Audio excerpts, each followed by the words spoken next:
Eccoci, buon pomeriggio. Franco, perdere a Parigi ci sta, insomma è una sconfitta che magari sulla carta si poteva anche preventivare all'inizio quando è stato sorteggiato il Paris Saint-Germain. Il problema grosso è che nel mentre hai pareggiato le prime due e a questo punto il girone di Champions sì, ti sta aspettando, ma ancora non hai sbloccato né la casellina gol né la casellina vittoria. No, ma obiettivamente quello che pesa in maniera come un macigno sulle spalle del Milan sono soprattutto i due pareggi, che obiettivamente erano due vittorie mancate e quindi nel corso delle quali tu hai espresso dal punto di vista del gioco, dal punto di vista delle occasioni, un numero addirittura industriale di occasioni da gol davanti al portiere e le hai mancate, e questa è una colpa, una responsabilità, diciamo un limite, un difetto che però può diventare molto come dire, pesante, perché secondo me a questo punto, anche se il successo del Borussia a Newcastle ha, diciamo, riaccorciato le distanze e comunque reso ancora più equilibrato il girone per la qualificazione del secondo posto, secondo me il Milan è, insomma, con un piede, non dico un piede e mezzo, ma insomma con un piede fuori, e quindi questo è però un problema che va in qualche modo affrontato e che secondo me va risolto, ma non secondo diciamo le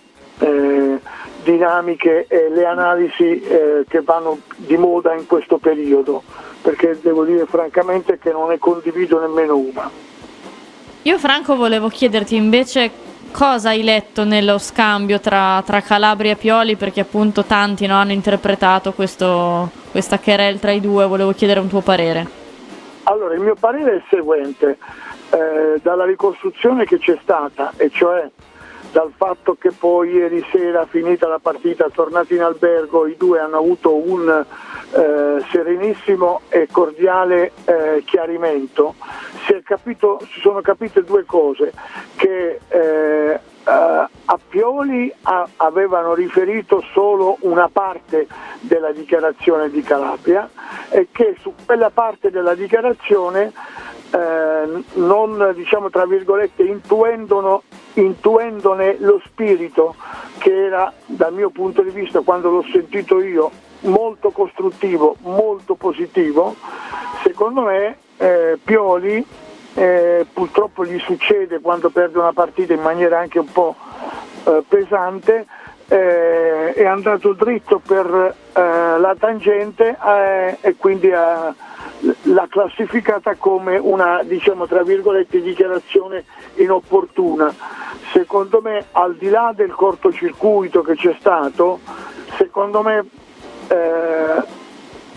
anche se avesse avuto lo spirito di un'accusa domestica interna, secondo me quella dichiarazione andava applaudita, perché è evidente che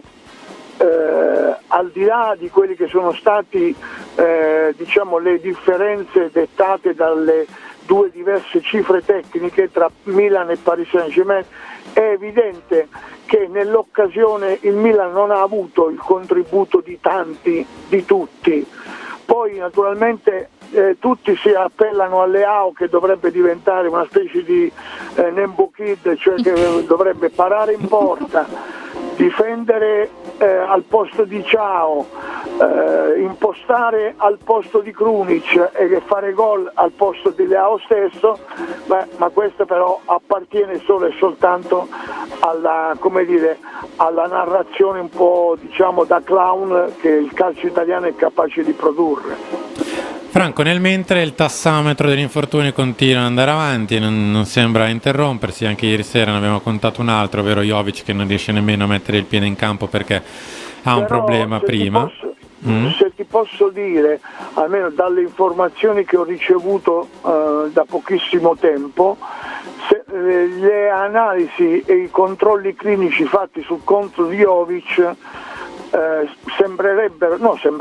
escludono qualsiasi tipo di lesione,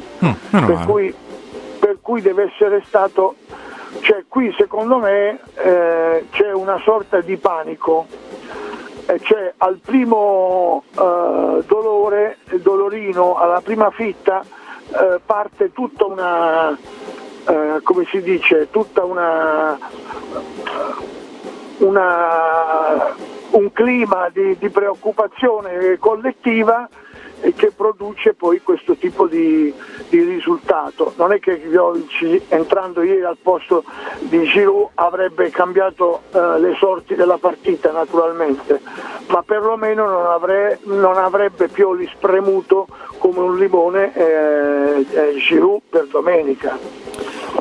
Franco, l'ultima cosa che ti chiedo è sul futuro, cioè la partita di domenica contro il Napoli. Pensi di rivedere più o meno lo stesso atteggiamento del Milan? Pensi di vedere degli adattamenti da parte di Pioli o pensi di vedere semplicemente... Io non credo che ci sia degli adattamenti. L'unico rischio è che questi due colpi, questi due cazzotti, uno in bocca, l'altro nello stomaco,